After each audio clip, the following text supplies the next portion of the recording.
Hey everybody, Sean Bukowski here. Hope you're all having a great week and enjoying this incredible weather. This is just like perfect time of year to be in Austin, Texas. The weather's beautiful. We have South by coming up in a couple of weeks. That's exciting. So just a really great time to be here. Hopefully we're past all that winter garbage. Nobody needs that.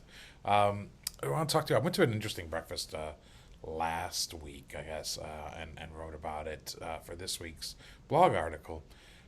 If you're in this area or wherever you really are, and I know they have in Dallas and Houston, went to the ULI breakfast here in Austin last week, and they had three freshman city council members there, which was pretty interesting. Had a good turnout for it, of course. If you recall, I wrote about this in the fall that there were three seats basically open on the city council, and there were, the winners were freshman council members, and they all sort of profess to be pro housing through their website or their speeches. They all seem to be, at least somewhat understanding of the housing issues and the affordability issues that we have not only in Austin really but throughout Texas and throughout the country. And that was in District 3, Jose Velazquez, District 5, Ryan Alter, and finally District 9, Zoe Kadri.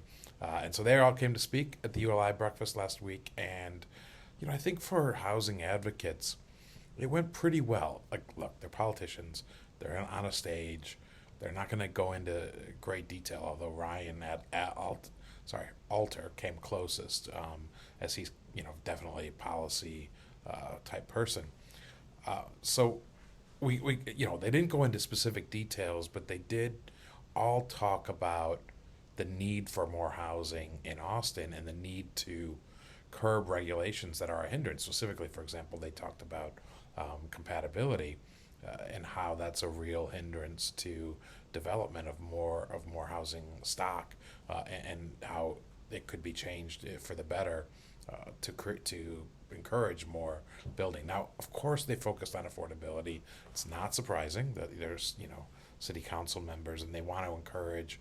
They specifically said they want to encourage developers to develop affordable housing, which I think is hard. I think just having more stock will drive down affordability. But if you can encourage some affordability, if they can make it profitable to build affordability, that would be fantastic. I'm not exactly sure how they're going to do that, but that was sort of what they were hinting at. So overall, I'd say the breakfast was good. It was. I felt somewhat encouraged because while they didn't go into details and weren't ready to commit to anything, they at least talked the talk, I should say, on the need for housing. And so I have, cautious optimism that going forward, we're going to see some good actions taken by the city council. Of course, the proof is in the pudding, and we'll keep an eye on them and see how it goes.